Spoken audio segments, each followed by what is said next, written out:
الحمدللہ الحمدللہ رب العالمین الصلاۃ والسلام علی رسولہ الامین وآلہ واصحابہ اجمعین والعاقبۃ للمتقین۔ محترم خواتین و حضرات، السلام علیکم ورحمۃ اللہ وبرکاتہ۔ اعوذ باللہ من الشیطان الرجیم، بسم اللہ الرحمن الرحیم۔ افغیر اللہ ابتغی حکما وہو الذی انزل الیکم الکتاب مفصلا والذین آتیناہم الکتاب یعلمون انہ منزل من ربک بالحق فلا تکونن من الممترین۔ صدق اللہ مولانا العظیم۔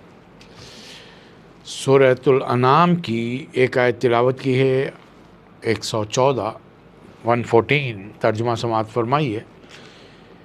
تو کیا میں اللہ کے علاوہ کوئی اور فیصلہ کرنے والا تلاش کروں جب کہ اس نے پوری تفصیل کے ساتھ اے نبی صلی اللہ علیہ وسلم کتاب آپ کی طرف نازل کی ہے، یعنی اے دنیا کے لوگوں کتاب تمہاری طرف نازل کر دی ہے، اور جن لوگوں کو ہم نے تم سے پہلے کتاب دی تھی وہ جانتے ہیں کہ یہ کتاب تمہارے رب ہی کی طرف سے حق کے ساتھ نازل ہوئی ہے، لہذا تم شک کرنے والوں میں شامل نہ ہو۔ آج 8واں پارہ ہے جس میں سورۃ الانعام کی 111 سے لے کر 111 سے لے کر 165 تک آیتیں ہوں گی، اور سورۃ الاعراف کی آیت نمبر 1 سے لے کر 87 تک ہم ان کا مختصر خلاصہ جاننے کی کوشش کریں گے۔ گزشتہ دن میں نے عرض کیا تھا آپ کے سامنے، اتفاق کی بات یہ ہے کہ یہ دونوں صورتیں مکی سوریں ہیں، اور مکی سوروں میں زیادہ اس بات پر زور دیا گیا ہے عقائد پر، توحید، رسالت، آخرت، اور مختصراً شفاعت کا موضوع لیا گیا۔ اس کی وجہ کیا ہو سکتی ہے؟ اس کی وجہ یہ ہے کہ جب ان چیزوں پر تمہارا دماغ اور دل ٹھک جائے، اللہ کی وحدانیت پر اور اس کی عظمتوں پر کہ وہ کتنا عظیم ہے، کہ آج کی ٹیکنالوجی اور سائنس نے ہم کو بتایا ہے کہ ہم اس کائنات کے ایک تنکے جیسے سیارے پلانیٹ پر، زمین پر زندگی بسر کریں، اور اس زمین کے اس تنکے پر 700 کروڑ انسان زندہ ہیں، درین چرین پرین حشرات الارض، ان کا کوئی ٹھکانہ ہی نہیں ہے۔ اب اس کائنات کا بنانے والا کتنا عظیم ہوگا، اس سے اندازہ لگائیے آپ۔ اس نے ایک لفظ ادا کیا، کن فیکون، اور یہ کائنات بن گئی۔ اب جب ایسی عظیم ہستی پر ہمارا یقین ہو جائے گا، ایمان ہو جائے گا، ہمارا دل ٹھک جائے گا، اس کی بات کو ماننے سے ہم انکار کر سکیں گے؟ لیکن 24 گھنٹے اللہ کی یاد رہنا ممکنات میں سے نہیں، اس لیے رسولوں کو بھیجا گیا کہ ان کی اتباع کرو۔ دیکھو، یہ بھی تم جیسے بشر تھے، ماں باپ کے ذریعے دنیا میں وجود میں آئے سوائے ایک عیسیٰ علیہ السلام کے، لیکن وہ ان کو بھی والدہ کی ضرورت تھی، وہ والدہ کے بطن ہی سے دنیا میں آئے، اور وہ ایک معمولی سا بچہ، پیدا ہونے والا بچہ جو دور سے گزرتا ہے، اس کے بعد بچپن، لڑکپن، الڑ جوانی، پھر ادڑ عمر، جس میں نبوت عطا کی جاتی ہے۔ دیکھو، یہ تمام زندگی کے مرحلوں سے گزرتے ہوئے وہ نبوت تک پہنچے، اور اپنی زندگی کو بڑا پاک و صاف رکھا انہوں نے، باوجود یہ کہ ان کا معاشرہ برائیوں میں، غلاظتوں میں لتھڑا ہوا تھا، وہ پاک دامن رہے، ان کی زبان پاک رہی، ان کے خیالات پاک رہے، اس لیے ان کو نبوت کے لیے چنا گیا۔ اب ایسی ہی زندگی، وہ ایگزیکٹلی ویسی تو تم نہیں گزار سکو گے، وہ تو دنیا کا کوئی انسان نبیوں کی کاپی نہیں کر سکتا، لیکن اس جیسی گزارنے کی کوشش تو ہو سکتی ہے۔ پھر سب سے بڑھ کر جو احساس ہے وہ آخرت کا ہے، کہ قیامت ہوگی، جس دنیا پر تم تکیہ لگائے بیٹھے ہو، جس زمین پر تم یہ سوچ کے بیٹھے ہو ہمیشہ رہنا ہے، یہ ایک وقت آئے گا فنا کر دی جائے گی، پوری کائنات تتر بتر کر دی جائے گی، اور پھر تم ایک بڑے میدان میں اپنے رب کے روبرو حاضر ہو جاؤ گے۔ کما جائے تم اسی طریقے سے آج ہمارے پاس آ گئے جیسے اس سے پہلے ہم نے تم کو تنہا دنیا میں بھیجا تھا۔ تو یہ عقائد ہیں، اور وہاں قیامت کے میدان میں اللہ کے سامنے میزان عدل ہوگا، ترازو ہوگی، جس میں انسان کے اعمال تولے جائیں گے۔ نیکیوں کا بہتات ہوگی، جنت ملے گی، برائیاں زیادہ ہوں گی، اس کا تمہیں خمیازہ بھگتنا پڑے گا۔ ایک بات ذہن میں ہمارے رہے، حقوق اللہ میں کمی بیشی شاید اللہ تعالیٰ اپنی شان کریمی سے معاف کر دے۔ اب حقوق اللہ کیا ہیں؟ اللہ نے 4 کلمہ پڑھنے والے پر، خاتم النبیین پر ایمان لانے والے، یعنی کلمہ شہادت کا اقرار کرنے والے، اشہد ان لا الہ الا اللہ وحدہ لا شریک لہ واشہد ان محمد عبدہ رسولہ، اس پر ایمان لانے والے پر اللہ نے 4 حق فرض کیے ہیں: صلاۃ، زکوٰۃ، صوم، حج۔ حقوق العباد ہیں جو پیدائش سے لے کر جو تمہارے ماں باپ نے سلوک کیا، تمہارے دودھ پلانے والوں نے، تمہاری پرورش کرنے والوں نے، تم کو علم سکھانے والوں نے، تم کو ہنر سکھانے والوں نے، تمہیں بیٹی دینے والوں نے، تمہارے اطراف کے لوگوں نے جنہوں نے تم کو نوکری دی ہے، تمہارے پڑوسیوں نے، ان سب کے ساتھ تمہارے تعلقات کیسے ہونے چاہیے۔ اور یہی باتیں بتانے کے لیے اللہ نے 1,24,000 پیغمبروں کو بھیجا۔ اگر حقوق العباد میں ان کے ادا کرنے میں تم کامیاب ہو ایمانیات کے ساتھ، دیکھیے آج دنیا میں ایسے لاکھوں کروڑوں لوگ موجود ہیں جو حقوق العباد بڑھ چڑھ کر ادا کر رہے ہیں۔ کسی جگہ آفت آتی ہے، آسمانی آفت، سیلاب، زلزلے، ایپیڈیمکس، وبائیں پھوٹتی ہیں، یہ بڑھ چڑھ کر اس میں صدقہ خیرات کرتے ہیں، مدد کرتے ہیں، کپڑوں سے، دوائیوں سے، کھانے پینے کا اناج، غلہ سامان سے مدد کرتے ہیں۔ لیکن اگر یہ ایک اللہ کی وحدانیت کو نہ مانے، اس کے رسولوں کو نہ مانے، آخرت کو نہ مانے، ان کے لیے دنیا میں اللہ انہیں کچھ دے دے تو دے دے، آخرت میں ان کا کوئی حصہ نہیں ہوگا۔ تو آئیے دیکھتے ہیں آج اللہ تعالیٰ اس 2 سوروں کے حصوں میں اللہ تعالیٰ کیا فرما رہا ہے۔ اب اللہ فرما رہا ہے کہ جو کچھ تم دنیا میں کماؤ کھاؤ، اس پر ایک کام ضرور کرو، فَكُلُوا مِمَّا ذُكِرَ اسْمُ اللَّهِ عَلَيْهِ إِن كُنتُم بِآيَاتِهِ مُؤْمِنُونَ۔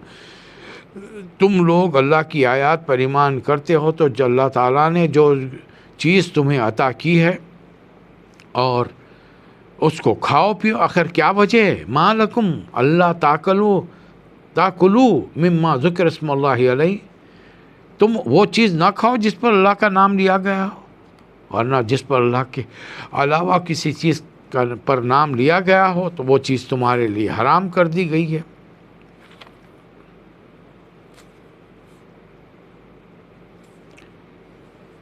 ایک بڑی پیاری آیت میں اللہ فرما رہا ہے، آیت نمبر 124 میں 124 میں، اللہ جسے ہدایت بخشنے کا ارادہ کرتا ہے اس کا سینہ اسلام کے لیے کھول دیتا ہے۔ فَمَن يُرِدِ اللَّهُ أَن يَهْدِيَهُ يَشْرَحْ صَدْرَهُ لِلْإِسْلَامِ۔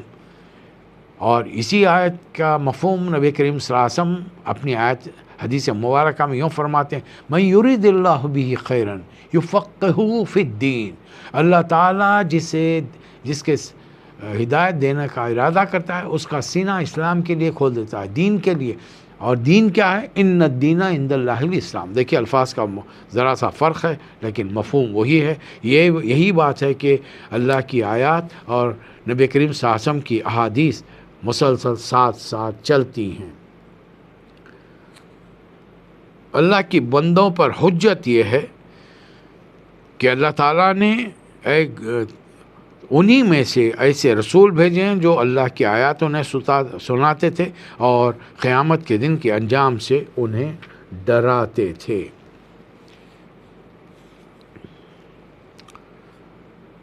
جن لوگوں نے اللہ کے لیے خود اس کی پیدا کی ہوئی کھیتوں اور مویشیوں میں ایک حصہ مقرر کیا ہے کہ اور وہ کہتے ہیں کہ یہ اللہ کے لیے اور بذات خود اور یہ ہمارے شریک. عربوں میں ایک طریقہ تھا، سالانہ جب فصل کھیتوں سے ہوتا تھی، جس قسم کی بھی یہاں پر جو فصل ان کے پاس تھی، وہ 2 بڑے تھال رکھ دیتے اور ہر زمیندار اب لا کر ان 2 تھالوں میں حصہ ڈالتا. ایک تھال اللہ کے نام کی، ایک تھال ان کے جھوٹے گھڑے ہوئے خداؤں کے نام کی. اچھا، بڑے مزے کی بات یہ ہے کہ جب اللہ کی تھال کا کافی چیزیں نیچے گر جاتی تو وہ نیچے چیزوں کو سمیٹ کر سب اپنے نام لیوا خداؤں کے تھال میں ڈال دیتے، برتن میں ڈال دیتے اور کہتے کہ اللہ تو بے نیاز، اس کو کیا ضرورت ہے. اس کا مطلب ہے کہ جن کو تم نے اپنا خدا بنایا ہے، جھوٹا خدا، وہ حاجت مند ہیں، ضرورت مند ہیں. ایک دلچسپ واقعہ قصہ سمجھ لیجئے سمجھنے کے لیے کہ قیامت میں جب سارے انسان وہاں موجود ہوں گے، 1,24,000 پیغمبر، ان کے ماننے والے، خدا کے نہ ماننے والے، ایتھیسٹ، خدا کے ساتھ شرک کرنے والے، یہ سب موجود ہوں گے. ایک تھال لایا جائے گا، ایک بڑا برتن لایا جائے گا جو کپڑے سے ڈھکا ہوا ہوگا. اسے اللہ کے سامنے کھولا جائے گا تو پتہ چلے گا کہ ہزاروں کے نوٹ ہیں اس میں پڑے ہوئے، بہترین مرغن غذائیں ہیں اور شاندار قسم کے کپڑے ہیں. تو پوچھا جائے گا یہ تھال کس کے لیے ہے؟ تو بتایا جائے گا کہ اللہ کے ان مالدار بندوں کی طرف سے یا غریب بندوں کی طرف سے اپنے بزرگوں کی نظر نیاز منتوں کے طور پر یہ دیا گیا. تھال ہٹایا جائے گا، دوسرا تھال آئے گا، کپڑا ہٹایا جائے گا، اس میں 100 کے نوٹ ہوں گے، بگارا کھانا ہوگا اور اوسط درجے کے کپڑے ہوں گے. پوچھا جائے گا یہ کس کے لیے، کس نے بھیجا؟ یہ نبیوں کے امتیوں نے اپنے نبیوں کی محبت میں بھیجا ہے.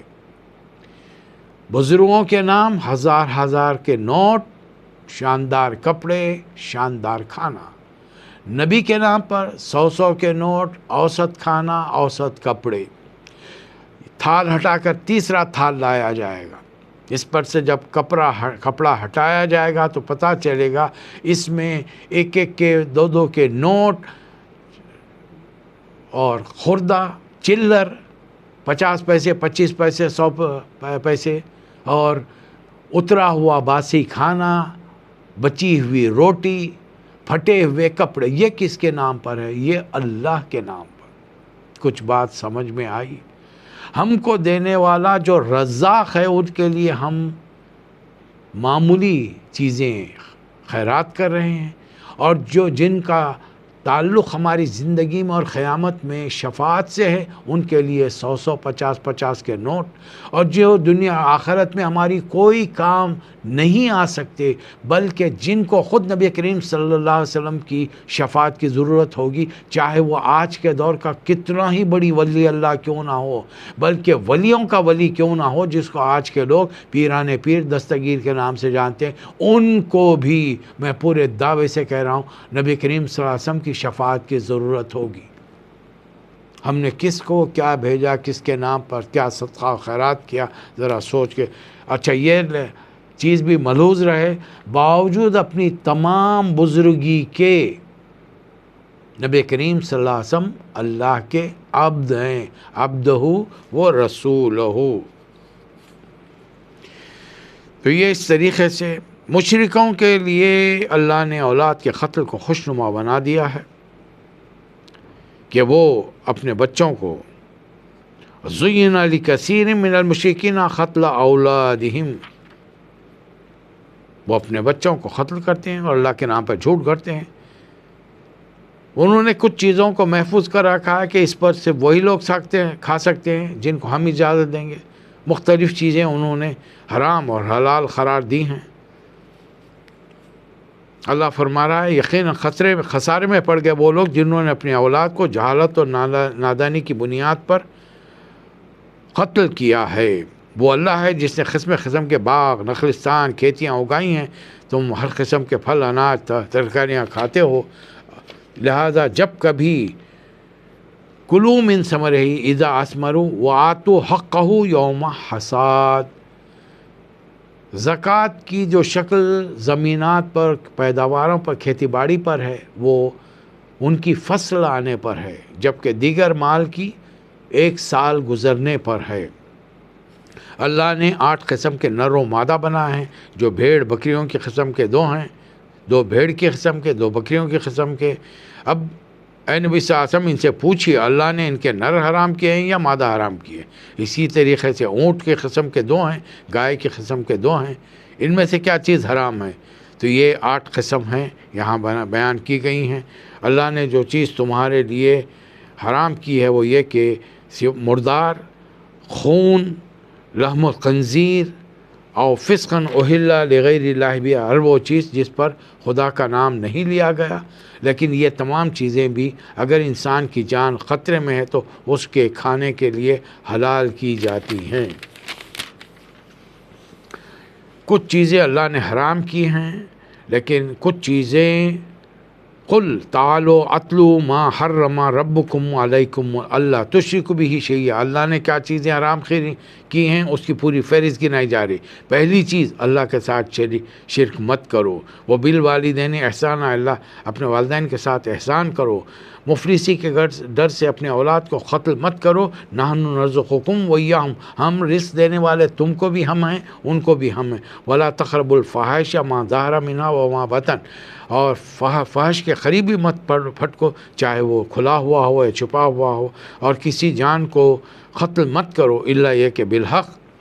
یہ تمام باتیں تمہیں وصیت کی جا رہی، پھر تمہیں وصیت کی جا رہی کہ فاعدلوا ولو کان ذا قربی، انصاف سے کام لو، ہر معاملے میں انصاف اور عدل سے کام لو، چاہے معاملہ تمہارے رشتہ دار ہی کا کیوں نہ ہو۔ اے نبی صلی اللہ علیہ وسلم وَهَذَا کتاب انزلناہ مبارک فاتبعوہ واتقوا لعلکم ترحمون، یہ کتاب ہم نے نازل کی ہے، بڑی برکت والی ہے، لہذا تم اس کی پیروی کرو، اللہ کی ناراضگی سے بچنے کی کوشش کرو، شاید کہ تم پر رحم کیا جائے۔ ہو سکے تو آخری رکوع یاد کی آخری آیات یاد کرنے کی کوشش کیجیے، آیت نمبر 101 سے 161 سے، قل اننی ہدانی ربی الی صراط مستقیم، اے نبی سے کہہ دیجئے کہ میرے رب نے، ہم مسلمانوں کو یقین کامل ہو جانا چاہیے کہ اللہ کا کلام ہے، اور اس میں جو ہدایات دی ہیں ہمارے نبی صلی اللہ علیہ وسلم نے اس پر ایک ایک بات پر عمل کر کے بتایا، اور نبی صلی اللہ علیہ وسلم کی زبان مبارک سے کہلوایا جا رہا ہے۔ میرے رب نے مجھے بالیقین سیدھا راستہ دکھایا، بالکل ٹھیک دین جس میں کوئی ٹیڑھ نہیں، اور یہ دین کسی اور کا نہیں بلکہ ابراہیم کا طریقہ ہے، جنہوں نے یکسو ہو کر اسے اختیار کیا، اور وہ وما کان من المشرکین۔ کہیے اے نبی صلی اللہ علیہ وسلم، قل ان صلاتی و نسکی و محیایا و مماتی للہ رب العالمین، میری نماز، میری قربانیاں، میرا جینا، میرا مرنا سب اللہ رب العزت کے لیے، جو عالموں کا رب ہے، لا شریک لہ، میں اس کے ساتھ شرک نہیں کرتا، وہ بذالک امرت، اور مجھے یعنی نبی کریم صلی اللہ علیہ وسلم کو حکم دیا گیا ہے، وانا اول المسلمین، اس پر پہلا فرما بردار عمل کرنے والا میں ہوں۔ تو اے امتیو، میں اور آپ ہر وہ کلمہ گو جو لا الہ الا اللہ وحدہ لا شریک لہ واشہد ان محمدًا عبدہ رسول اللہ کی گواہی دیتا ہے، وہ کیوں پیچھے رہ گیا ہے؟ کہہ دیجئے نبی صلی اللہ علیہ وسلم، قل غیر اللہ ابغی ربوں، کیا میں خدا کو چھوڑ کر کسی اور کو اپنا رب بناؤں؟ وہ رب کل شیء، جبکہ وہ ہر چیز کا خالق و مالک ہے۔ ولا تکسب کل نفس الا علیہا، جو کچھ ہر شخص جو کماتا ہے اس کا ذمہ دار وہ خود ہے۔ ولا تزرۃ وازرۃ وزر اخرى، کوئی اٹھانے والا دوسرے کا بوجھ نہیں اٹھائے گا۔ قیامت کے دن باپ بیٹے سے، بھائی بھائی سے، شوہر بیوی سے، ہر کوئی ایک دوسرے کو چھوڑ کر بھاگے گا، اور ہر ایک کو پڑی ہوگی اپنی نفسی نفسی، یہ صورتحال ہوگی۔ اللہ تعالی ہمارے دنیا میں ہم سب کو بھیجنے کا مقصد بتا رہا ہے، وجہ بتا رہا ہے۔ وَهُوَ الَّذِي جَعَلَكُمْ خَلَائِفَ الْأَرْضِ، وہی تو ہے جس نے تم کو زمین میں خلیفہ بنا کر بھیجا ہے۔ البتہ سب کو یکساں رزق، صورت، شکل، صلاحیتیں یکساں نہیں دی ہیں، بلکہ ورفع بعضکم فوق بعض، تم میں سے بعضوں کو بعضوں پر ترجیح دی ہے، اور یہ ترجیح کیوں دی ہے؟ لیبلوکم فیما آتاکم، جو کچھ جس کو دیا گیا ہے اس میں اس کی آزمائش ہو۔ تو اے دنیا والو یاد رکھو، ان ربک سریع العقاب، اللہ بے شک سزا دینے میں بہت سخت ہے اور تیز ہے، وَإِنَّهُ لَغَفُورٌ الرحیم، اور بے شک وہ بڑا درگزر فرمانے والا اور رحم فرمانے والا ہے۔ اگر تم سے لاکھوں غلطیاں ہو جائیں، سچے دل سے اللہ سے معافی مانگو، وَهُوَ التَّوَّابُ الرَّحِيمُ، وہ بڑا توبہ قبول کرنے والا ہے۔ سورہ انعام ختم ہوا، مکمل ہوا، اب ہم سورہ اعراف میں داخل ہو رہے ہیں۔ حروف تہجی ہیں، حروف مقطعات ہیں، الف لام میم صاد۔ میں نے اس ایمان کے ساتھ ادا کیا کہ اگر یہ خالصتاً اللہ کا کلام ہے تو میرے کھاتے میں، میرے نامہ اعمال میں 40 نیکیاں، 4 حرف میں نے ادا کیا، الفابیٹس 40 نیکیاں لکھی گئیں۔ کتاب انزل الیک، اے نبی صلی اللہ علیہ وسلم، یہ کتاب آپ کی لکھی ہوئی نہیں ہے جیسا لوگوں کا خیال ہے، یہ ہم نے آپ پر نازل کی ہے، لہٰذا فلا یکن فی صدری کا حرج، اس لیے اپنے دل میں کوئی جھجک نہ لائیے، اور لتنذر بہ وذکریٰ للمؤمنین، اس کے ذریعے منکرین کو، انکار کرنے والوں کو ڈرائیے، اور ایمان لانے والوں کے لیے اس میں نصیحت ہے۔ لوگوں، جو کچھ تمہارے رب کی طرف سے نازل کیا گیا ہے اس کی اتبعو، اس کی پیروی کرو، اور اپنے رب کو چھوڑ کر دوسروں کو اپنا رب اور سرپرست نہ بناؤ، ورنہ دیکھ لو کتنی بستیاں ہیں ہم نے آج تک ہلاک کی اور آئے دن ہلاک کرتے جا رہے ہیں، اور ہمارا عذاب ان پر اچانک اس وقت آیا جب وہ رات میں آرام کر رہے تھے، یہ دن دہاڑے اس وقت جب کہ وہ دن میں خیل اللہ کر رہے تھے، اور جب عذاب ان پر آیا تو ان کے زبان پر اس کے سوا کوئی بات نہیں تھی، انا کننا ظالمین، ہم ہی ظالم تھے۔ آیت نمبر 6 میں اللہ بتا رہا ہے کہ قیامت کے دن اللہ تعالیٰ فَلَنَسْأَلَنَّ الَّذِينَ أُرْسِلَ إِلَيْهِمْ، ہم ان لوگوں سے ضرور سوال کریں گے جن کی طرف ہم نے رسولوں کو بھیجا ہے، وَلَنَسْأَلَنَّ الْمُرْسَلِينَ، ہم رسولوں سے بھی کھڑا کر کے پوچھیں گے کہ انہوں نے اللہ کا پیغام پہنچانے کا حق کس طریقے سے ادا کیا۔ اے دنیا والو، تم کسی سزا کی وجہ سے دنیا میں نہیں آئے جو لوگوں نے گھڑ رکھا ہے کہ آدم اور حوا نے غلطی کی تھی اور اس کا خمیازہ ہم زمین پر بھگت رہے ہیں، نہیں، بلکہ ہم نے زمین میں تم کو وَلَقَدْ مَكَّنَّاكُمْ فِي الْأَرْضِ، زمین میں اختیارات کے ساتھ بسایا ہے، وَجَعَلْنَا لَكُمْ فِيهَا مَعَائِشَ، اور اس میں تمہارے لیے زندگی کا سامان مہیا کیا ہے، کھانے پینے، کپڑے لتے، سواریاں، ہر چیز کی آسانیاں تمہیں فراہم کی ہے۔ جیسے جیسے دور ترقی کرے گا زندگی کی آسانیاں تمہیں میسر آتی رہیں گی، لیکن تم کم شکر ادا کرتے ہو۔ دیکھیے زندگی کی سہولتیں کیا تھیں، پہلے مہینوں میں سفر ہوتا تھا، آج گھنٹوں میں، ہزاروں میل کا سفر گھنٹوں میں ہوتا ہے۔ پہلے ہفتوں میں بات چیت ہوا کرتی تھی، آدھی ملاقات کہتے تھے خط کو، آج ٹیلی فون میں سیکنڈز میں دنیا کے ایک کونے سے دوسرے کونے تک رابطہ ہوتا ہے۔ رزق زمین میں اتنا ہو رہا ہے کہ یونائٹڈ نیشن کی آج سے 20 سال پہلے میں نے 93 میں رپورٹ پڑھی تھی، اس کے اندر آیا تھا کہ زمین پر اگر 100 آدمی ہیں تو 110 آدمیوں کے لیے زمین سے غذا نکلتی ہے، 100 ہیں تو 110 کے یعنی 10% ایکسٹرا نکلتی ہے۔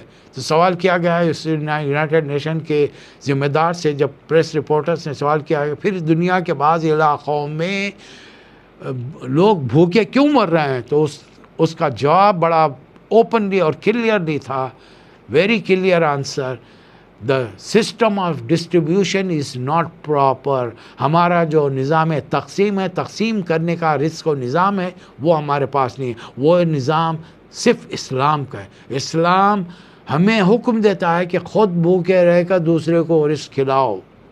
ہمارے نبی کہ فرماتے ہیں وہ شخص مومن نہیں ہے، مجھ پر ایمان لانے والا، اللہ پر آخرت پر ایمان لانے والا وہ نہیں ہے جو پیٹ بھر کر کھائے اور اس کا پڑوسی بھوکا ہو، چاہے وہ پڑوسی دھیریا ہو، خدا کا نہ ماننے والا، چاہے وہ پڑوسی مشرک ہو، خدا کے ساتھ شرک کرنے والا، جو بھی ہو۔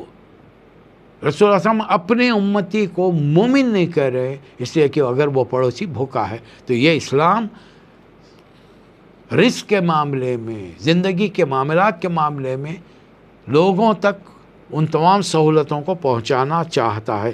درمیان میں حضرت آدم علیہ السلام کا ذکر کر دیا گیا، اور پھر جب انہوں نے اللہ کی ذمہ داری قبول کی، اللہ نے پوچھا کہ تم میں کون ہے جو زمین پر جا کر خلافت کا بوجھ رہا؟ وہ حملہ الانسان، سورہ احزاب میں ہم انشاءاللہ پڑھیں گے کہ حضرت آدم علیہ السلام آگے بڑھے، انہوں نے زیادہ ذمہ داری قبول کی۔ اللہ تعالیٰ نے فرشتوں میں اعلان کر دیا، سورہ بقرہ میں آیا، قال ربک للملائکۃ انی جاعل فی الارض خلیفہ۔ جب فرشتوں نے استفسار کیا کہ پروردگار، اس کی خلقت جو بنی ہے، اس کی ساخت جو بنی ہے، یہ مٹی، پانی، ہوا، گرمی، ان تمام چیزوں سے، یہ تو من یفسد فی الارض ویسفک الدماء، یہ زمین میں جا کر فساد کرے گا، خون کی ندیاں بہائے گا۔ تو اللہ نے آدم علیہ السلام کو سائیڈ میں لے کر وعلم آدم الاسماء کلہا، ان کو ہر وہ چیز جس کا قیامت تک انسان استعمال کرتے رہیں گے یا ان کے سامنے آئے گی، اس کے پروز اینڈ کونس، اس کے ڈوز اینڈ ڈونٹ، اس کا فائدے اور نقصانات، اللہ آدم علیہ السلام کو سب بھیجا ہے۔ آج جینیٹیکلی وہی چیزیں ان کی اولاد میں موجود ہیں، آپ میں موجود ہیں، مجھ میں موجود ہے، لیکن مسئلہ یہ ہے کہ ہم اللہ کی کائنات پہ غور ہی نہیں کرتے۔ جس دن آپ نے قرآن اور حدیث کو، ہم نے قرآن و حدیث کو تھاما، قرآن اس کا ڈیپلی مطالعہ کیا، اور یقین مانیے کائنات کی اشیاء ہم پر اپنے راز کھولیں گی، ہم ٹیکنالوجی میں آگے بڑھیں گے۔ آج وہ خدا کو نہیں مانتے، لیکن دنیا میں ہر چیز پر وہ ریسرچ کرتے ہیں، وہ ایکسپیریمنٹس پر ایکسپیریمنٹس کرتے جاتے ہیں، اور اللہ تعالیٰ ایسے لوگوں پر جو اس کی کائنات پہ غور کرتے ہیں اپنی کائنات کے راز کھولتا ہے۔ تو اللہ نے علم کی بنیاد پر آدم علیہ السلام کو زمین کا خلیفہ بنا دیا، شیطان کو، ابلیس کو آ گیا غصہ، تمام مخلوقات نے سجدہ کیا، ابلیس نے سجدہ نہیں کیا۔ جب اللہ نے اس سے پوچھا تجھے میرے حکم ماننے سے کس چیز نے منع کیا، اذ امرتک، میں نے تجھے حکم دیا تھا، اس کا جواب تھا انا خیر منہ، میں اس سے بہتر ہوں، خلقتنی من نار خلقتہ من طین، مجھے آگ سے بنایا ہے، آگ روشن ہوتی ہے، جلا کر ہر چیز کو بھسم کر دیے، اس کو سڑی گلی بدبودار مٹی سے بنایا ہے۔ اللہ نے فرمایا تو دھتکارا ہوا ہے، یہاں سے نکل جا۔ شیطان نے مہلت لی، انذرنی الی یوم یبعثون، شیطان کا علم اتنا تھا کہ یہ کائنات ہمیشہ سے ہے نہ ہمیشہ رہے گی، اچانک بنائی گئی، اچانک ختم کر دی جائے، لہٰذا اس نے اللہ، دیکھیے وہ اللہ کو اللہ مان رہا ہے، وہ اللہ خدا کی خدائی کا قائل ہے، اسی سے اجازت طلب کرا کہ یا اے رب مجھے مہلت دے الی یوم یبعثون، جب قیامت کا دن آئے گا تب تک۔ لیکن اللہ کا حکم نے مانا کہ آدم کو سجدہ کرو، تو نہیں۔ آج ہمارا مسلمانوں کا بھی یہی حال ہو چکا ہے کہ ہمارا حال کیا ہے آج؟ ہم اللہ کو مانتے ہیں، اللہ کی نہیں مانتے۔ فرق اتنا ہی ہے میرے بھائیوں، میری بہنوں، اللہ کو مانتے ہیں، اللہ کی نہیں مانتے۔ شیطان بھی اللہ کو مان رہا ہے، کیوں سجدہ کرنے سے انکار کیا؟ پروردگار تو میرا رب ہے، تو نے مجھے پیدا کیا، میں تجھے سجدہ کروں گا، یہ مٹی کے پتلے کو سجدہ نہیں کروں گا۔ اور اللہ اسے حکم دے رہا ہے کہ مٹی کے پتلے کو سجدہ کر، وہ نہیں کر رہا۔ اللہ کو مانتا ہے، اللہ کا حکم نہیں مانتا، اللہ کی نہیں مانتا۔ اور میرا اور آپ کا بھی تقریباً زندگی کے ہر شعبے میں سوائے چند باتوں کو چھوڑ کر ہم اللہ کو مانتے ہیں، اللہ کی نہیں مانتے۔ اللہ کا حکم مان رہے ہیں، روزہ رکھ رہے ہیں، لیکن رمضان ختم ہوا، روزہ ختم ہوا، پھر ہم لہو لعاب میں مبتلا ہو گئے، پھر وہی فضول خرچیاں شروع ہو گئیں، پھر وہ دنیا داری کے کاموں میں، دین کی طرف وقت کم نکل رہا ہے، دنیا داری میں، واٹس ایپ میں، میسیجز کے اندر، ٹویٹر میں، ہر چیز کے اندر، ٹک ٹاک کے اندر ہمارے دل لگ رہے ہیں۔ اللہ نے اسے مہلت دی تو اس نے الزام ڈالا اللہ پر کہ میں تو توقع میں تھا کہ آپ میری عبادتوں کو آج تک جو میں نے کی ہیں اس کی بنیاد پر مجھے آپ نے زمین کا خلیفہ بنایا، یعنی اپنے طور پر بنائیں گے۔ میں جواب میں آپ نے سوال کیا کون ذمہ داری قبول کرے گا، میں نے جواب نہیں دیا، اور اس خوش فہمی میں نے جواب نہیں دیا کہ آپ مجھے خود اپنے طور پر بنا دیں گے، لیکن اس بیچ میں آدم علیہ السلام نے سارا معاملہ الٹ پلٹ کر دیا کہ آگے بڑھ کر ذمہ داری قبول کر لی۔ آدم علیہ السلام کی ذمہ داری قبول کرنے کے لیے میر تقی میر نے کیا پیاری بات کہی ہے، سب پہ جس بار نے گرانی کی، بوجھ بنا جس کے لیے، اس کو یہ ناتواں اٹھا لایا۔ یہ کمزور انسان جو 6 فٹ کا ہے آج کے دور میں میکزیمم 5.5 اور 6، یہ اٹھا کر لایا۔ ہر چیز کمزور ہے اس کے جسم میں کوئی چیز طاقتور نہیں ہے۔ ہڈیاں ٹوٹ سکتی ہیں، بینائی جا سکتی ہے، سماعت ختم ہو سکتی ہے، زبان میں لکنت آ سکتی ہے، بلکہ مکہ ہو سکتا ہے، وہ دل کی دھڑکنیں رک سکتی ہیں، اس کے جسم کی کوئی چیز مضبوط نہیں ہے۔ اس کے باوجود اس نے یہ ذمہ داری اٹھائی، تو اس نے اللہ سے وعدہ کیا کہ پروردگار میں تیرے ان بندوں کے سامنے آؤں گا، بن بین ایدی، ان کے ہاتھوں میں، ان خلفہم، پیچھے سے آؤں گا، ایمانکم، سیدھے طرف سے، شمائلکم، بائیں جانب سے، اور ان میں کی ولا تجد اکثرہم شاکرین، اور ان میں کی بڑی تعداد تیری شکر گزار نہیں ہوگی۔ آج دیکھ لیجئے، اگر ہم سپوز کر لیں تھوڑی دیر کے لیے کہ اس دنیا کی آبادی کا 25% حصہ محمد صلی اللہ علیہ وسلم کے ماننے والے ہیں، یہ سب جنت میں جائیں، تو کامیاب کون ہے؟ دنیا کی آبادی کا 25% حصہ رسول اللہ صلی اللہ علیہ وسلم کی تعلیمات سے اگر جنت میں جائے، تو شیطان کے ورگلانے سے 75% حصہ جہنم میں جائے گا۔ تو اے میرے بھائیوں اور بہنوں، کیا یہ میری اور آپ کی ذمہ داری نہیں کہ ہم رسول اللہ صلی اللہ علیہ وسلم کے امتی کی حیثیت سے، امتیوں کی حیثیت سے، ہم دنیا کے ایک ایک فرد تک پیغام پہنچانے کی کوشش کریں، انہیں دوزخ سے بچائیں۔ وہ گڑھے کے آگ کے کنارے ہیں، ہم انہیں کھینچ کھینچ کر بچائیں، اللہ کا پیغام سنائیں، رسول اللہ صلی اللہ علیہ وسلم کی تعلیمات سنائیں، اپنی عملی زندگی میں ان کی بہترین مثالیں پیش کریں اور انہیں دین اسلام کے دائرے میں لائیں۔ کیا یہ ہماری ذمہ داری نہیں؟ کیا رسول اللہ صلی اللہ علیہ وسلم جب دیکھیں گے قیامت کے دن کہ 21ویں صدی اور 25ویں ہجری کے مسلمان دور کے مسلمان، ان کے زمانے کے 75% لوگ جہنم میں جا رہے تھے، اور یہ اپنے صرف ہنسی مذاق کے اندر دل لگیوں میں بیٹھے تھے۔ بڑا دلچسپ ابھی میں نے ایک کلپ دیکھا ہے جس میں بتانے والے نے بتایا کہ ایک صاحب نے، جو دنیا کے ارب پتی، بلینئر، ٹریلینئر ہیں، ہندوستان میں ایک مسجد بنانے کے لیے 25,000 کروڑ دیے ہیں۔ میں اپنا سر پیٹ کے رہ گیا۔ ارے میرے بھائی، عمارت، جبکہ رسول اللہ صلی اللہ علیہ وسلم کے لیے اللہ نے پوری زمین کو مسجد بنایا، تو ایک عمارت بنانے کے لیے 25,000 کروڑ خرچ رہا ہے، جبکہ انسانیت بھوکی ہے، چاہے وہ مسلم ہو غیر مسلم ہو۔ ہندوستان کے 80 کروڑ غربت کی لکیر کے نیچے زندگی بسر کریں، ایک وقت کا کھانا انہیں ڈھنگ کا میسر نہیں آتا، تن پہ ان کے کپڑے نہیں ہیں، چھت ان کے سروں پر چھت نہیں ہے۔ آج بامبے جائیے تو دیکھیں تو جتنی ہماری کاسموپولیٹن سٹیز ہیں وہ اتنی اوور پاپولیٹڈ ہو چکی ہیں کہ ان کی آدھی آبادی فٹ پاتھوں پر زندگی بسر کرتی ہے، فٹ پاتھ پر، اس کا بھی کرایہ دینا، جہاں پر دھوپ سے، بارش سے، سردی سے انہیں کوئی نہیں بچا سکتا۔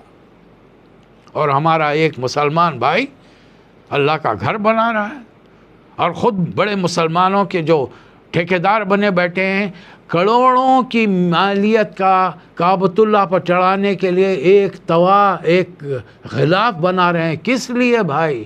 اللہ نے دنیا میں انسان پر دولت خرچ کرنے کے لیے بھیجا، یا اللہ کی اپنی چار دیواری پر یہ دولت لوٹانے کے لیے بھیجا؟ اللہ سوال نہیں کرے گا۔ جبکہ ہمارے نبی کا حکم ہے اپنی مسجدیں بناؤ تو انتہائی سادہ ہونی چاہیے مسجدیں۔ 25,000 کروڑ کی مسجد کیسے بنی؟ کیا سونے کے اینٹیں لگا رہے ہیں وہاں پر؟ اور یہاں سامنے، اسی کے سامنے جھوپڑ پٹی ہوگی، اور ہزاروں لوگ راتوں میں، دن بھر میں محنت مزدوری کے باوجود پیٹ بھر کے جن کو کھانا نہیں مل سکے گا۔ یہ کیا ہے؟ یہ شیطان کا وسوسہ ہے۔ وہ کرنے والا اپنی دانش میں بڑا نیکی کا کام کر رہا، جبکہ اس کا شمار ہوگا قیامت کے دن۔ ولا مبذر تبذیرا ان المبذرین کانوا اخوان الشیاطین۔ یہ میں نہیں کہہ رہا ہوں، یہ قرآن میں اللہ کہہ رہا ہے۔ فضول خرچی کرنے والے اللہ کے نافرمان ہیں، شیطان کے بھائی ہیں۔ یہ پیسہ کہاں جانا چاہیے تھا؟ یہ پیسہ جانا چاہیے تھا انسانوں کے کھانے پینے پر، کپڑے لتے پر، ان کے گھروں کے لیے، تاکہ دنیا میں اللہ نے جن کو غریب بنا کر بھیجا ہے ان کو رزق میسر آئے۔ درد دل کے واسطے پیدا کیا انسان کو، ورنہ طاعت کے لیے کچھ کم نہ تھی کر روبیاں۔ آدم علیہ السلام اور حوا علیہ السلام کو شیطان نے وسوسہ ڈالا کہ اگر تم جانتے ہو کہ تمہارے رب نے اس درخت کے قریب جانے سے کیوں منع کیا ہے، اس لیے منع کیا ہے کہ الا ان تکونا ملکین، اس درخت کا پھل کھا لو گے تو یا تو تم فرشتے بن جاؤ، اور تکونا من الخالدین، یا ہمیشہ ہمیشہ کی تمہیں زندگی مل جائے گی۔ اور اس نے اس ضمن میں قسمیں کھائیں، اللہ کا نام لے کر قسمیں کھائی، وَخَاصَمَهُمَا إِنِّي لَكُمَا لَمِنَ النَّاصِحِينَ، میں تمہارا بہی خواہ ہمدرد ہوں، لہٰذا میں قسم کھا رہا ہوں کہ تم یہ پھل کھا لو۔ اور دونوں میاں بیوی نے، قرآن کہہ رہا ہے کہ دونوں نے فَلَمَّا ذَاقَا، یہ ڈبل کا صیغہ ہے جو کسی اور دوسری عربی کے علاوہ دوسری زبان میں نہیں پایا جاتا۔ ذاق الشجرہ بدت لہما، لہو سنگولر، لہم جمع، لہما ڈبل، دو نے یہ کام کیا، اور پھل کھانے سے ہوا کیا، بدت لہما سواتہما، ان کے ستر، ان کے شرمگاہیں ایک دوسرے کے سامنے کھل گئیں۔ حالانکہ مجھے بتائیے جنت میں کون تھا اس وقت؟ ابھی تیسرا انسان تو دنیا میں آیا نہیں ہے کہ دونوں میاں بیوی آدم اور حوا علیہ السلام ملے نہیں ابھی جنت میں، امتحان کے لیے کہ جنت کیسی ہے، اپنی آنکھوں سے جا کر اپنے زمین پر ہونے والی اولاد کو بتائیں کہ ہم جنت، تمہارے ماں باپ، تمہیں جنم دینے والے، پیدا کرنے والے اپنی آنکھوں سے جنت کو دیکھ کر آ رہے ہیں، اس کا اپوزٹ ہوگا، اتنی سزاؤں والی دوزخ ہوگی۔ وہ جنت میں ہیں، ان کے ستر کھل گئے، تو ستر کس کا کس پر کھلا؟ بیوی کا شوہر پر، شوہر کا بیوی پر۔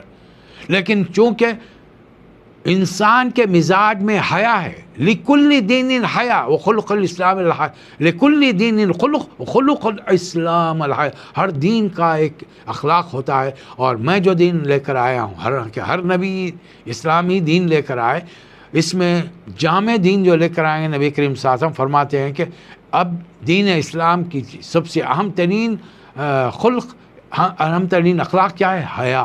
جس میں حیا نہیں وہ دنیا میں جو چاہے فحش کرتا پھرے۔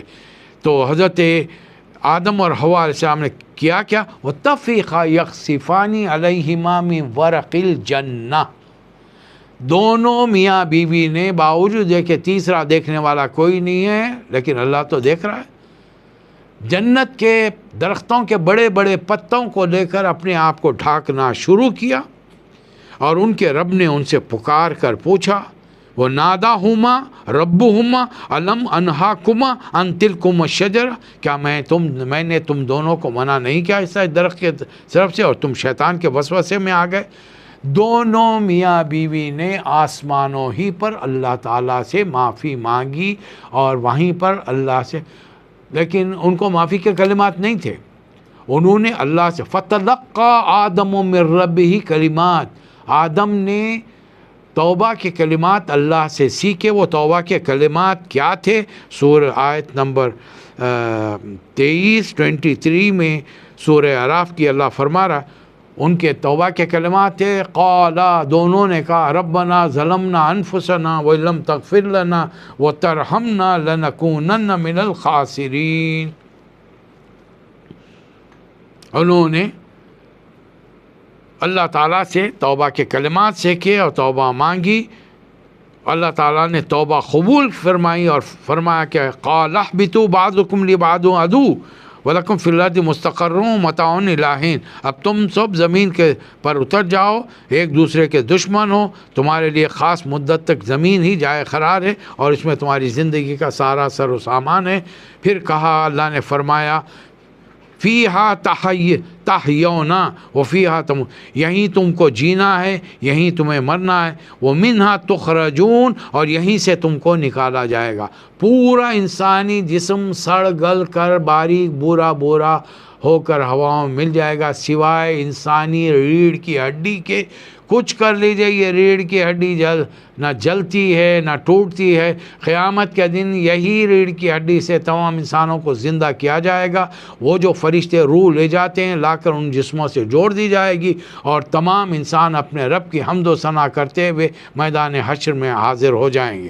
اب ان آدم علیہ السلام سے اللہ فرما، یا زمین پر جب آ گئے آدم اور حوا علیہ السلام تو اللہ تعالیٰ نے ان کے لیے لباس اتارا۔ یا بنی آدم قد انزلنا علیکم لباس یواری سواتکم و ریشا۔ ظاہر ہے زمین پہ آنے کے فوری بعد اب جسم میں ستر تو باقی ہے نہیں، ستر ایک دوسرے کو نظر آ رہا ہے، تو اللہ تعالیٰ نے اس سے پہلے کہ وہ زمین میں آتے، کھیتی باڑی کرتے، کپاس نکالتے، کپاس سے سوت کاٹتے، تاگا بناتے، اس سے کپڑا بنتے، کپڑے کو سیتے، اپنے جسم کے لباس بناتے، اللہ نے آسمانوں سے ان کے لیے یقیناً جوڑا نازل کیا ہوگا۔ یہ لباس کس لیے ہے؟ تاکہ تمہارے جسم کے قابل یواری سواتکم، تمہارے جسم کے قابل شرم حصوں کو چھپائے، تمہاری جسم کی حفاظت کرے اور زینت کا ذریعہ بنے۔ اس لیے کپڑے ایسے پہنے جائیں جو ڈھیلے ڈالے ہوں، جن کو دیکھ کر لوگ ہمیں بیوقوف نہ سمجھیں، کم عقل نہ سمجھیں، پھولوں بیلوں کے۔ عورتوں کے لباس الگ ہوں گے، وہ ریشم پہن سکتی ہیں۔ رسول اللہ صلی اللہ علیہ وسلم نے ایک بار آپ ممبر پر چڑھے، ایک ہاتھ میں ریشم تھا، ایک ہاتھ میں سونا، آپ نے فرمایا کہ میری امت کے مردوں کے لیے یہ دونوں چیزیں حرام ہیں، سونا بھی حرام ہے، گولڈ، اور ریشم بھی حرام ہے، اور یہ تمام چیزیں عورتوں کے لیے حلال ہیں۔ پھر اللہ نے خاص بات بتائی، یا بنی آدم، اے آدم کے بچوں، لا یفتننکم الشیطان، شیطان تمہیں آزمائش میں نہ ڈالے، فتنے میں نہ ڈالے، جیسے تمہارے ماں باپ کو ڈالا تھا اور ان کے لباس اتروا دیے تھے۔ آج کروڑوں انسان بغیر لباس کے گھومتے ہیں، یا کم سے کم ترین لباس۔ مسلمانوں کے گھروں میں بھی آج کل یہ جینز جیکٹ کا جو اور اسٹریچ کا جو کپڑوں کا رواج چل پڑا ہے، کپڑے پہننے کے باوجود بھی لوگ اپنے گھروں میں ننگے رہتے ہیں۔ انہیں احساس ہی نہیں ہوتا کہ اس گھر میں ان کی ماں ہے، اس کی گھر میں ان کی بہن ہے، ان ایسے رشتہ دار ہیں جن کے سامنے یہ پورا سطر چھپنا چاہیے۔ کپڑا سامنے رہنے کا مطلب یہ نہیں کہ جسم کی ساخت، اسٹرکچر بھی ہمارا چھپا ہوا ہونا چاہیے، لیکن نہیں، آج کل کے دور میں ان چیزوں کا خیال نہیں رکھتا، اور جب یہ فحش و منکر میں مبتلا ہوتے، اور اللہ نے خاص بتا دی، انہو یراکم ہوا و قبیلہ، ابلیس شیطان اور اس کے ساتھی تمہیں ایسی جگہ سے دیکھتے ہیں، من حیث لا ترونہم، سوائے نبیوں کے جنوں کو اور فرشتوں کو کوئی نہیں دیکھ سکتا۔ یہ لوگ جو کہتے ہیں اپنے آپ کو معلم اور کہتے ہیں کہ ہمارے پاس جنوں کی حاضری ہوتی ہے، وہ غلط بیانی کرتے ہیں۔ ہو سکتا ہے وہ جو وسوسوں کے ذریعے دلوں میں ڈالنے والی بات کے ذریعے ان تک آپ کمیونیکیٹ کرتے ہوں گے، لیکن وہ لوگ نظر نہیں آتے۔ نبیوں کے علاوہ صدیق اکبر بھی، عشر مبشرہ خلفۂ راشدین بھی نہ فرشتوں کو دیکھ سکتے ہیں نہ جنوں کو دیکھ سکتے ہیں۔ اور جب دنیا والوں سے کہا جاتا ہے کہ تم فحش میں مبتلا ہو، تو وہ کہتے ہیں کہ یہ تو ہمارے باپ دادا کے زمانے سے چلا آ رہا ہے۔ ہندوستان میں دیکھ لیجئے شنکر جی کے نام پر کیا فتنہ و فساد ہوتا ہے۔ حالانکہ شنکر جی کی زندگی کی کہانی پڑھیں تو معلوم ہوتا ہے کہ وہ اپنے دور کے توحید پرست تھے، لیکن ان کے خلاف، ان کے بارے میں کہانیاں گھڑی گئیں کہ وہ بچپن سے عورتوں کو ننگا نہاتے ہوئے دیکھتے، پرائی عورتوں کو دیکھتے تھے، چرا کے ماکھن کھا لیتے تھے۔ اب بتائیے، جس ہستی کو تم مقدس مان رہے ہو، اس کو ایک طرف چور بتا رہے ہو، دوسری طرف غیروں کی پرائی عورتوں کو ننگا نہاتے ہوئے دکھا رہے ہو، اور ان کے نام پر آج جو ڈرامے فلمیں بنتی ہیں، ان میں جب کرشن جی کو ایک طرف بٹھا کر جو سین اسکرین پر دکھایا جاتا ہے، ہزاروں مرد جس سے بے قابو ہو جاتے ہیں، وہ عورتوں کے وہ ننگے جسم یا ململ کی مہین ساڑیاں جس سے ان کے جسم جھلکتے ہیں، جسم کا ایک ایک عضو نظر آتا ہے، اس سے یہ مرد ان کے کشن جی کے ماننے والے اور آج کے مسلمان کس قسم کا لذت نظروں کے ذریعے لیتے ہیں، جس کے بارے میں رسول اللہ صلی اللہ علیہ وسلم نے فرمایا ہے العینان تزنیان و زناہما النظر، آنکھیں بھی بدکاری کرتی ہیں، زنا کرتی ہیں، اور ان کی بدکاری فحش دیکھنا ہے۔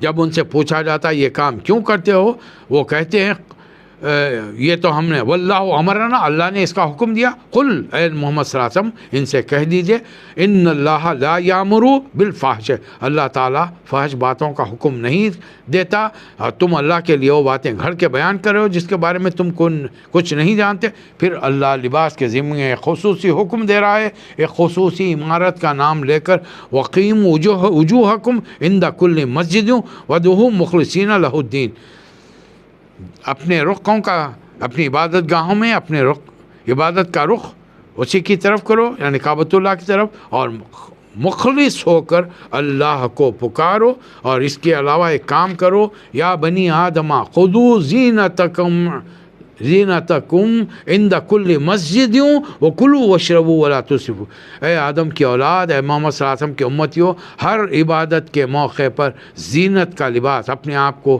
اچھے لباس میں مسجد کو لے جاؤ، خوشبو لگا کر جاؤ، اور ایسی چیزیں استعمال کر کے مت جاؤ جو دیگر نمازیوں کو تکلیف پہنچاتی ہوں، جن میں سگریٹ ہے، گٹکا ہے، لہسن ہے، کچی لہسن، پیاز، ان چیزوں کے ممانعت کی گئی ہے۔ تو اللہ فرما رہا ہے کہ عبادت کے لیے جب جاؤ تو بہترین لباس میں خوشبو لگا کر جاؤ، اور پوچھو کہ کس نے حرام کیا ہے تم پر اچھی چیزوں کا کھانا، پینا، پہننا، کسی نے منع کیا؟ کہہ دیجئے اللہ نے جو چیز حرام کی ہے وہ الفواحش ما ظہر منہا وما بطن، فحش چیزیں ہیں، چاہے وہ دکھنے والی ہوں یا چھپی ہوئی ہوں، یہ تمام چیزیں۔ اور یاد رکھو ہر قوم کے لیے وَلِكُلِّ أُمَّةٍ أَجَلٌ، ہر قوم کے لیے ایک مہلت، ایک ٹائم فریم مقرر کر دیا گیا، وہ جب آ جاتا ہے ٹائم فریم فَإِذَا جَاءَ أَجَلُهُمْ لَا يَسْتَأْخِرُونَ سَاعَةً وَلَا يَسْتَقْدِمُونَ۔ یا آج ہم پریشان ہیں، فلاں ہمارا لیڈر مسلمانوں کا دشمن، فلاں ملک مسلمانوں کا دشمن، ہر ایک کا ٹائم فریم ہے۔ اب دیکھیے وہاں پر کل میں ایک کلپ دیکھ رہا تھا، مجھے ایک ہمارے مسلمان بھائی نے بھیجا ہے، ان کو پتہ نہیں کہاں سے اطلاع ملی، آنے والے آئندہ 60 گھنٹے غزہ پر بہت سخت گزر رہے ہیں، لہٰذا ہم اپنے گھروں میں بیٹھ کر 1 کروڑ مرتبہ ان کے لیے یہ دعا کریں گے۔ انہوں نے قرآن کی ایک دعا کوٹ کر لیجئے۔ میں آپ سے چیلنجن کہہ رہا ہوں، آپ 1 نہیں 10 کروڑ مرتبہ پڑھیے، ان غزہ کے مسلمانوں پر رتی برابر ظلم کم نہیں ہوگا۔ اللہ انہیں امتحان میں مبتلا کیا ہے، وہ انشاءاللہ وہ لوگ کامیاب رہیں گے۔ جان دینی ویسے ہی ہر کسی کو، ہر ایک کو موت کا مزہ چکھنا ہے، اگر اس راستے میں ان کی جان جاتی ہے، ان کو خون کا خطرہ گرنے سے پہلے اللہ جنت میں داخل کرے گا۔ لیکن ہم سب کو یہ جو درود بیٹھ کے پڑھ رہے ہیں، یہ دعائیں جو بیٹھ کے اپنے گھروں میں کر رہے ہیں، اپنے اسلام کو عمل کر کے اپنے ملکوں میں ظاہر کر کے ان کے اثرات دنیا والوں تک پہنچانے کے بجائے صرف دعاؤں کے ذریعے جو گزارا کرنے کی کوشش کریں، اللہ ان پر بھی خدا نہ کرے یہ برا وقت لائے۔ ہم نے دنیا میں رسولوں کو بھیجا ہے، اور پھر ایک وقت آئے گا ان کا حساب کتاب ہوگا۔ کچھ جنتیوں کا بیان ہے، کچھ دوزخیوں کا بیان ہے۔ دوزخ میں جب لوگ جائیں گے تو بعد میں آنے والوں کو پہلے والے اپنے سے پہلے کے لوگوں کو دیکھ کر، یعنی بچے اپنے والدین کو دیکھ کر ان پہ لعن طعن کریں گے کہ تم نے، اپنے لیڈروں کو دیکھ کر لعن طعن کریں گے تمہاری باتوں میں آ کر آج ہم جہنم میں ہیں، بلکہ وہ ایک دوسرے پر بلیمنگ گیم کھیلتے رہیں گے۔ وہ پرانے لیڈر کہیں گے بھائی ہم نے تم پر فورس کیا تھا، ہم نے تم سے درخواستیں کی تھی، ہم کو جو صحیح دکھا ہم نے تمہارے سامنے تجویز پیش کی، تمہارے دل میں بھی چونکہ تیڑ تھی، برائی تھی، تم نے لپک کے ہماری بات کو قبول کر لیا۔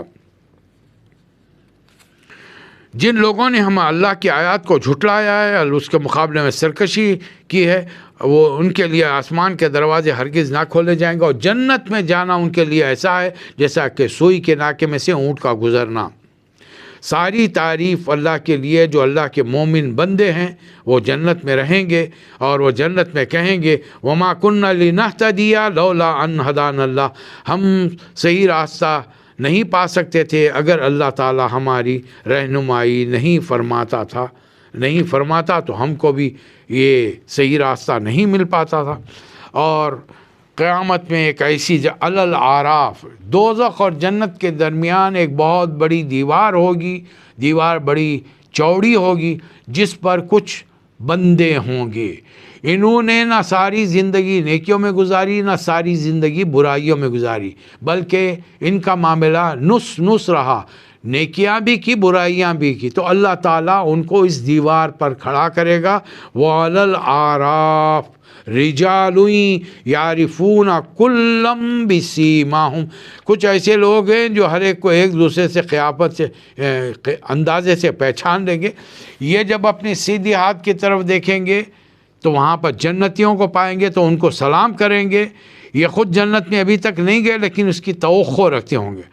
انسانی فطرت کیا ہے؟ مسلسل ایک جانب نہیں دیکھتا۔ پھر جب ان کی طبیعت جب جنتیوں کو دیکھتے دیکھتے یوں سمجھیے کہ ذرا اکتا جائے گی، یہ بائیں جان بھی دیکھیں گے، وہاں دوزخ کو دیکھیں گے، ہو دوزخ کو دیکھنے کے ساتھ وہ پھر ان کا معاملہ بالکل ہی مختلف ہوگا۔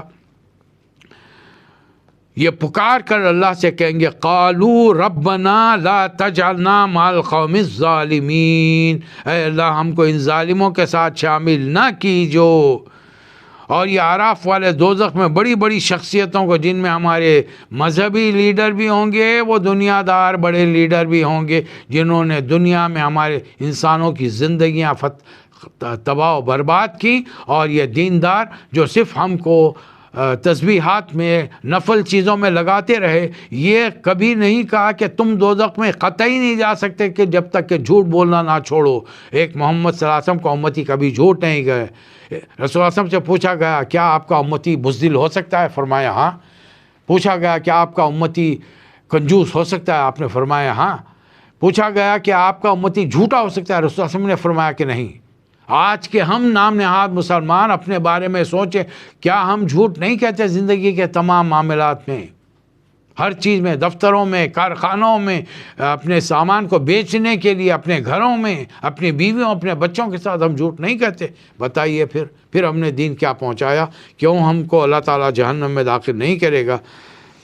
اے لوگو، ہم تمہارے پاس ایک ایسی کتاب نہیں فصلنا ہوں جس میں ہر بات ہم نے تفصیل سے کی ہے اور اس پر عمل کر کے میرے نبی اور ان کے صحابہ نے بتایا ہے۔ اس کتاب میں علم ہے، ہدایت ہے، رحمت ہے ایمان لانے والوں کے لیے۔ اللہ حکم دے رہا ہے ادعوا ربکم تضرعا وخفیہ، اپنے رب ہی کو پکارو آہستہ آہستہ، چپ کے گڑ گڑاتے ہوئے اور زور زور سے، ہر اعتبار سے اسی کو پکارو۔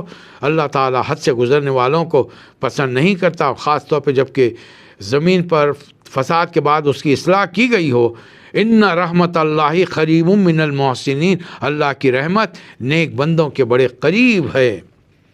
اب یہاں آیت نمبر 59 سے نبیوں کا قصہ شروع ہو رہا ہے۔ پہلا قصہ لقد ارسلنا نوحا الی قومہ۔ اب یہاں دیگر باتوں کے علاوہ ضمنی چیز جو میں نے اپنے مطالعے میں نوٹ کی، میں بیان کرنا چاہتا ہوں آپ کے سامنے۔ ہر نبی کو اللہ نے کہاں بھیجا؟ الی قومہ۔ اس کے برخلاف رسول اللہ صلی اللہ علیہ وسلم کے لیے کیا فرمایا؟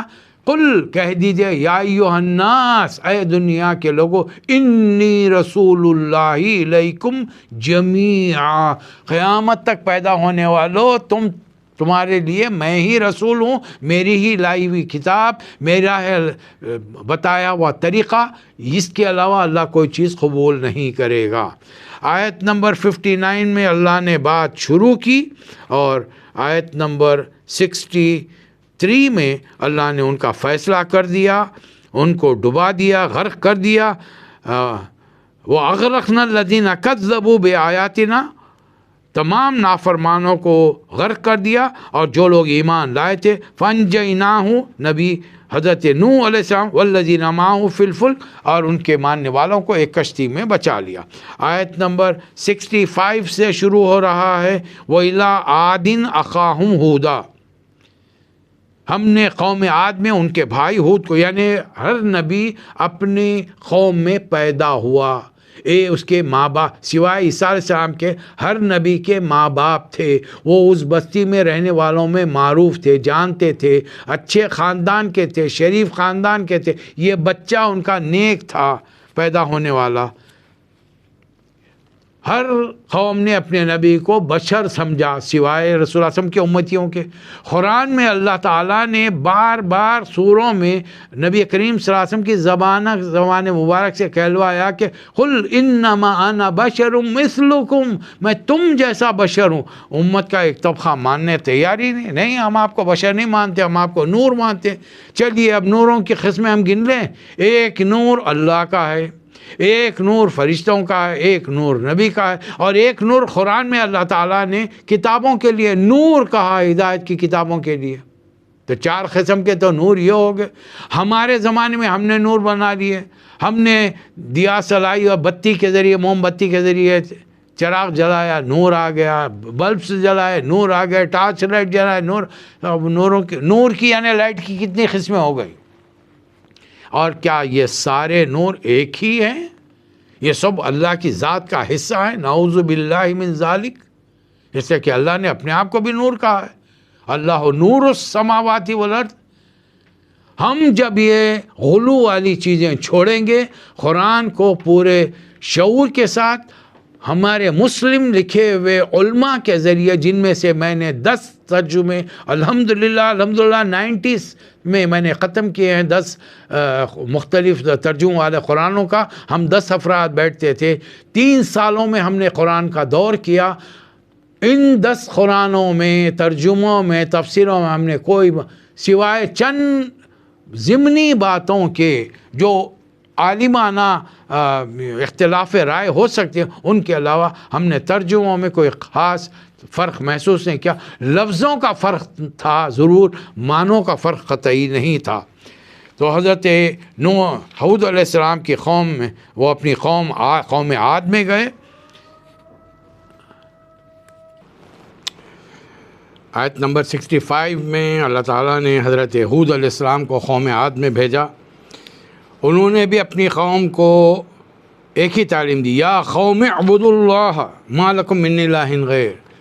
آپ غور کیجئے، قرآن مجید میں جتنے نبیوں کا ذکر ہے، وہ نبی جب کبھی اپنی قوم میں گئے اور جب سے انہوں نے دعوت شروع کی، ایک لمبی طویل زندگی، یعنی بچپن، لڑکپن، نوجوانی، جوانی، ادھیڑ عمر میں پہنچے، نبوت پر فائز ہوئے، اتنی پوری زندگی قوم والوں نے دیکھی ہے، بڑوں نے، بوڑھوں نے، ان کے ہم عمر نوجوانوں نے، عورتوں نے، مردوں نے، اور بے داغ زندگی۔ ہر نبی کی زندگی انتہائی بے داغ رہی، وہ اللہ کی نگرانی میں، ان کی پرورش ہوتی تھی اللہ کی نگرانی میں، وہ اپنی زندگی کے مرحلوں کو گزارتے تھے۔ اب یہ جب اچانک اپنی قوم کی برائیوں کو دیکھ کر اللہ نے جب انہیں منتخب کر دیا ہوتا اور اللہ ان کو رسول بناتا، تب وہ اٹھ کر اللہ کی جانب دعوت دیتے۔ پہلی دعوت ہمیشہ یہ ہوتی، یا قومی ما لکم من الہ غیر، اے ہماری قوم، تم کو کیا ہو گیا کہ تم ایک خالق کائنات کے علاوہ تم بہت سارے، تم نے بتوں کی اپنے ہاتھوں سے مورتیوں کو بنا کر تم ان کی عبادت میں مصروف ہو گئے ہو۔ افلا تتقون، کیا تم اللہ کی ناراضگی سے بچتے نہیں؟ قوم کے بڑے پیٹ بھرے لوگوں نے، مالدار لوگوں نے جواب دیا، قال الملأ الذين كفروا من قومي انا لنراك في سفاهة وانا لنظنك من الكاذبين، ہم تمہیں بے عقلی میں مبتلا سمجھتے ہیں اور ہمیں گمان ہے کہ تم جھوٹے ہو۔ حالانکہ پہلے قوم اس بات کا اقرار کرتی ہے کہ تم سچے ہو، لیکن جب اللہ کی طرف دعوت دی جاتی ہے وہ فوری بدل جاتے ہیں۔ نبی کا جواب ہوتا ہے، ابلغکم رسالات ربی وانا لکم ناصح امین، میں اللہ کے پیغامات تم تک پہنچا رہا ہوں اور تمہارا ایسا خیر خواہ بے خواہ ہوں جس پر بھروسہ کیا جا سکتا ہے۔ لیکن قوم نہیں مانی تو اللہ تعالیٰ نے پھر ان پر عذاب بھیجا، فَانْجَيْنَاهُ وَالَّذِينَ مَعَهُ، پھر ہم نے ہود علیہ السلام اور ان کے ساتھیوں کو بچا لیا، اور وَقَطَعْنَا دَابِرَ الَّذِينَ كَذَّبُوا بِآيَاتِنَا، اور ان لوگوں کی جڑ کاٹ دی جو اللہ کی آیات کو جھٹلا رہے تھے۔ آیت نمبر 72 میں بات ختم کر دی گئی۔ 73 میں اللہ فرما رہا وَإِلَىٰ ثَمُودَ أَخَاهُمْ صَالِحًا، ہم نے قوم سمود میں صالح علیہ السلام کو بھیجا، ان کی بھی دعوت یہی تھی۔ قَالَ يَا قَوْمِ اعْبُدُوا اللَّهَ مَا لَكُم مِّنْ إِلَٰهٍ غَيْرُهُ، اے میری قوم تم اللہ کے علاوہ کس کی بندگی کر رہے ہو، کیوں دوسروں کو پکارتے ہو؟ قَدْ جَاءَتْكُم بَيِّنَةٌ مِّن رَّبِّكُمْ، جبکہ اللہ کی طرف سے تمہارے پاس کھلی دلیل اور نشانیاں آ چکی ہیں، تمہارے مطالبے پر میں نے اس چٹان میں سے ایک اونٹنی برآمد کی ہے۔ اب اللہ کا حکم ہے کہ اس اونٹنی کو چھیڑو مت، یہ ایک دن تمہارے تالاب سے پانی پیے گی، اس دن تم لوگ پانی نہیں لے سکتے، دوسرے دن تم لوگ پانی لو گے، تمہارا دن ہوگا، وہ تالاب پر نہیں آئے گی، اور یہ جہاں چاہے جس کے کھیت میں چاہے چرتی پھرے، یہ اللہ کی ناقۃ اللہ، اللہ کی اونٹنی ہے، اس کو چھیڑو گے تو پھر تم کو عذاب گھیر لے گا۔ آخر کار ان لوگوں نے فَعَقَرُوا النَّاقَةَ، ایک آدمی اٹھا، اس نے اس اونٹنی کو ذبح کر دیا، اور اللہ کا عذاب اس قوم پر آ گیا۔ فَأَخَذَتْهُمُ الرَّجْفَةُ فَأَصْبَحُوا فِي دَارِهِمْ جَاثِمِينَ، ایک دل دہلا دینے والی آفت، کڑکدار آواز آئی، اور وہ اپنے گھروں میں اوندے کے پڑے رہ گئے، اور حضرت صالح علیہ السلام یہ کہتے ہوئے نکل گئے، اے میری قوم، میں نے تجھے رب کا پیغام پہنچا دیا، تیری خیر خواہی کی، لیکن تجھے خیر خواہ لوگ پسند ہی نہیں ہیں۔ آیت نمبر 79 میں بات ختم ہوئی۔ 80 میں اللہ تعالیٰ نے ذکر فرمایا حضرت لوط علیہ السلام کا، وَلُوطًا إِذْ قَالَ لِقَوْمِهِ، محسوس کیا حضرات، خواتین و حضرات، آپ نے یہ جتنے نبیوں کا اللہ ذکر بیان کر رہا ہے وہ ایک قوم کے لیے آئے تھے، ایک مخصوص پیریڈ کے لیے، وقت مقررہ کے لیے ان کی شریعت تھی، جبکہ رسول اللہ صلی اللہ علیہ وسلم کا طریقہ کار، شریعت قیامت تک کے لیے، آپ کی لائی ہوئی کتاب قیامت تک کے لیے، آپ کی نبوت قیامت تک کے لیے ہے۔ حضرت لوط علیہ السلام نے اپنی قوم کو نصیحت کی، أَتَأْتُونَ الْفَاحِشَةَ مَا سَبَقَكُم بِهَا مِنْ أَحَدٍ مِّنَ الْعَالَمِينَ، تم وہ بے حیائی کے کام کر رہے ہو جو تم سے پہلے دنیا میں کسی نے نہیں کیے۔ إِنَّكُمْ لَتَأْتُونَ الرِّجَالَ شَهْوَةً مِّن دُونِ النِّسَاءِ، تم عورتوں کو چھوڑ کر مردوں سے اپنی خواہش پوری کرتے ہو۔ بل انتم قوم مسرفون، تم تو حد سے گزر جانے والے لوگ ہیں۔ اور قوم کا جواب یہ تھا کہ یہ لوگ بڑے نیک اور پرہیزگار بنتے ہیں، اس لیے اخرجوہم من قریتکم، ان کو اپنی بستی میں سے نکال دو، انہم اناس یتطہرون، یہ تو بڑے پاک باز قسم کے لوگ ہیں۔ اور آخر کار لوط علیہ السلام کی بیوی اپنے شوہر پر ایمان نہیں لائی، بلکہ جب فرشتے نوجوان خوبصورت لڑکوں کی شکل میں آئے تو بیوی نے قوم کے مردوں کو اطلاع دی کہ میرے گھر میں خوبصورت لڑکے آئے ہیں، اور پوری قوم نے لوط علیہ السلام کے گھر کو گھیر لیا۔ لوط علیہ السلام ابھی بھی فرشتوں کو پہچان نہیں سکے، اور یہ سمجھ رہے ہیں کہ یہ نوجوان لڑکے ہیں، خواہ مخواہ کہ ان کی جان بھی جائے گی، ان کے ساتھ بدسلوکی ہوگی، لیکن ان فرشتوں نے ان سے کہہ دیا کہ ہم اللہ کے بھیجے ہوئے فرشتے ہیں، آپ آدھی رات کے وقت یہاں سے نکل جاؤ، پلٹ کے دیکھنا نہیں، لیکن آپ کی بیوی نہیں جا سکے گی، بلکہ وہ جب اللہ کا عذاب آئے گا تو پھر اس عذاب میں وہ ان لوگوں کے ساتھ، برے لوگوں کے ساتھ وہ شامل ہو جائے گی۔ وَأَمْطَرْنَا عَلَيْهِمْ مَطَرًا، اور ان پر پتھروں کی بارش ہوئی، پوری قوم برباد ہو گئی۔ وہ آیت نمبر 80 میں بات شروع ہوئی، 84 میں بات ختم ہو گئی۔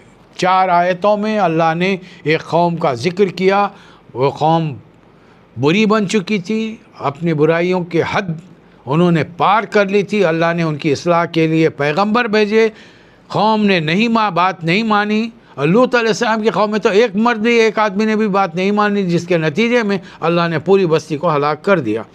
آیت نمبر 85 میں وَإِلَىٰ مَدْيَنَ أَخَاهُمْ شُعَيْبًا، یہ جو بار بار مختلف نبیوں کے ساتھ اخاہم ہودا، اخاہم صالحہ، اخاہم شعیبہ، یہ کیا یعنی یہ اس بستی کے بھائی، تمہارے بھائی تمہاری بستی میں آئے تھے، باہر والے کو ہم نے نہیں بھیجا۔